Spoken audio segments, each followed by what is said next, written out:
ഈ കടം വാങ്ങുന്നതിന് ചില നിയമങ്ങളും നിയന്ത്രണങ്ങളും ഉണ്ടല്ലേ? മുമ്പങ്ങാണ്ട് സൂചിപ്പിച്ചു എന്നാണ് എനിക്ക് തോന്നുന്നത്. കടം വാങ്ങുന്നയാൾ കടം വീട്ടാൻ കൃത്യമായ ഒരു ഉപാധി മുന്നിൽ കണ്ടേ അടിയന്തര പ്രാധാന്യമുള്ള ലറൂറിയായ വിഷയങ്ങൾക്കല്ലാതെ കടം വാങ്ങാൻ പാടുള്ളൂ. ഇപ്പൊ കടം വാങ്ങി ഭക്ഷണം കഴിച്ചില്ലെങ്കിൽ കുട്ടികൾ മരിച്ചു പോകും, അത്രക്കൊരു ഘട്ടെത്തിയിട്ടുണ്ട്. ശരീരത്തിന് നാശം വന്നു പോകും. അങ്ങനെയാണെങ്കിൽ തിരിച്ചു നൽകാനുള്ള തിരിച്ചടവിനുള്ള മാനദണ്ഡമൊന്നും പ്രത്യേകിച്ച് അതിനുള്ള കാരണങ്ങളൊന്നും കാണാതെ തന്നെ കടം വാങ്ങാം. നേരെ മറിച്ച് അതിനപ്പുറം കുറേ കാര്യങ്ങൾക്ക് വീട് കുറച്ചുകൂടെ അങ്ങോട്ട് സൗന്ദര്യം കൂട്ടണം, നിലവിലുള്ള വാഹനം ഒന്നുകൂടെ ഉഷാറാക്കിയിട്ട് അടുത്തൊരു കമ്പനിയുടെ പുതിയ വാഹനം വാങ്ങണം. ഇതിനൊക്കെ കടം വാങ്ങുന്നത് ഒന്ന് അത്ര ശരിയായ ഏർപ്പാടല്ല. കടം വാങ്ങുകയാണെങ്കിൽ അദ്ദേഹത്തിന്റെ നമ്മൾ പറഞ്ഞ സമയത്തുന്ന നേരത്ത് ഇത് കൊടുക്കാൻ പറ്റുന്ന എന്തെങ്കിലും ഒരു മാനദണ്ഡം നമ്മുടെ മുമ്പിൽ വേണം.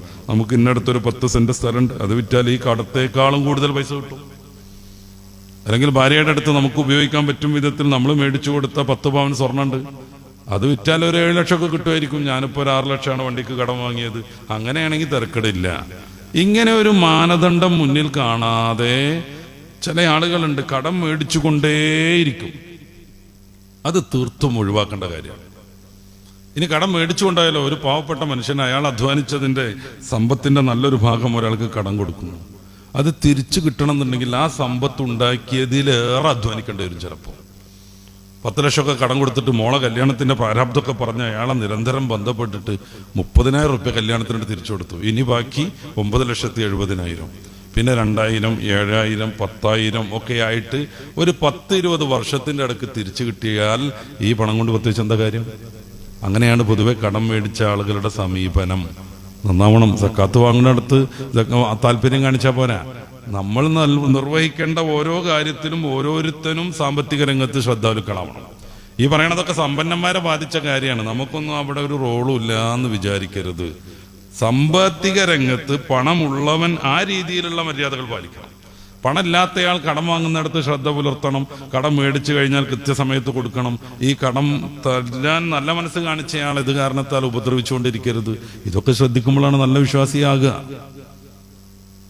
കടം മേടിക്കുന്നതിൽ ഭയങ്കരമായ താല്പര്യമുള്ള കുറെ ആൾക്കാർ മേടിച്ചങ്ങനെ ജീവിക്കും. ഇതെല്ലാം കൂടെ വെച്ചിട്ടൊരു മരണമുണ്ട്.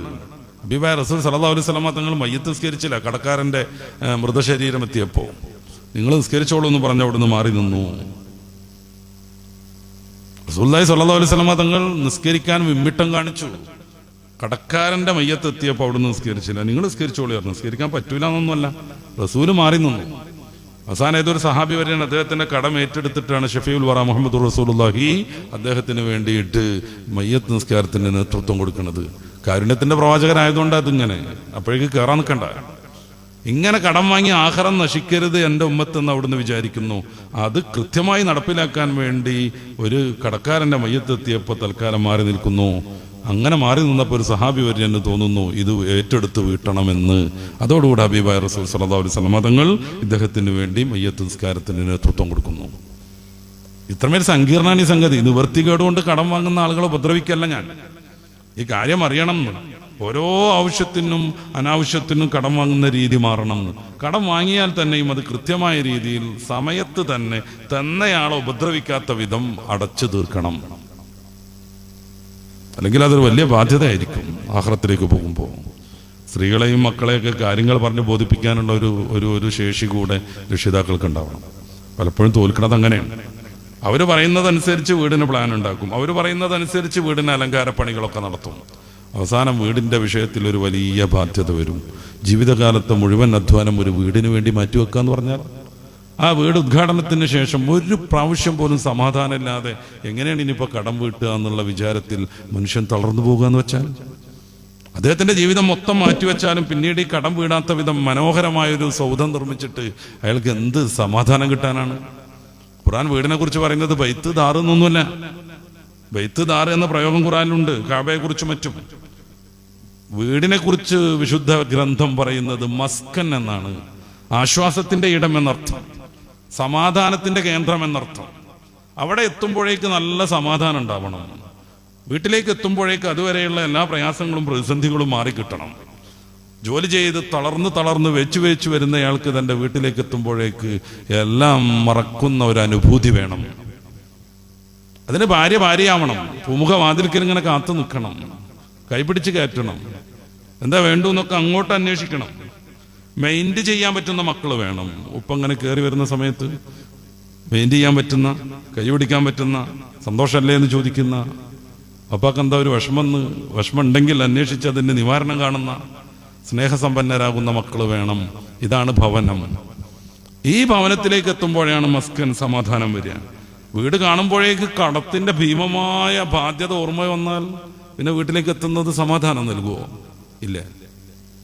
ഇങ്ങനെയാണ് കുറേ ആളുകൾ നശിച്ചു പോകുന്നത്. അവിടെ നമുക്ക് കൃത്യമായ തീരുമാനം എടുക്കാനുള്ള തൻ്റെ ഇടം വേണം.